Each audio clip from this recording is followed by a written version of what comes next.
Le journal des sports avec vous, Lucas Courtin. Bonjour. Bonjour Lionel, bonjour à tous. On va commencer pour ce journal des sports pour prendre la direction de l'Angleterre avec cette victoire importante de Manchester United hier face à Liverpool. Oui, hier soir, les Mancuniens ont été méconnaissables après la gifle 4-0 reçue la semaine dernière contre Brentford. Sans Cristiano Ronaldo remplaçant, mais bien emmené par ses jeunes talents Marcus Rashford et Jadon Sancho, tous deux buteurs. Les Red Devils ont aussi profité d'un grand Bruno Fernandes qui était moins en vue ces derniers temps. Score final 2-1, une prestation convaincante mais surtout une attitude parfaite pour l'entraîneur mancunien Erik ten Hag. On peut parler de technique, mais c'est l'attitude qui compte. Et ce soir, vous l'avez vu, nous étions motivés sur le terrain. La communication était bonne et les joueurs avaient l'esprit combatif. On sentait une vraie équipe et maintenant, on peut voir de quoi on est capable. Mais ce n'est qu'un début, on doit rester humble. Et je pense qu'on peut mieux jouer si on reste calme. Erik ten Hag au micro de Sky Sports. Alors au classement, cette victoire fait du bien à Manchester United qui n'est plus lanterne rouge de Première Ligue. En revanche, début de saison plus que compliqué pour Liverpool avec 2 nuls et une défaite.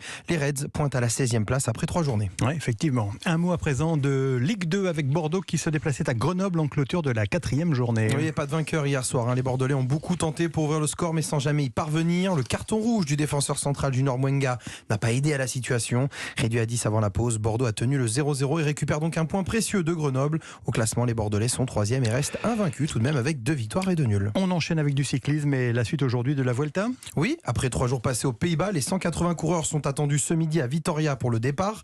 Au programme, une étape vallonnée longue de 152 km avec une arrivée prévue à La Guardia. Côté météo, on attend de fortes chaleurs, ce qui rappelle de mauvais souvenirs à notre Français Thibaut Pinot. Écoutez.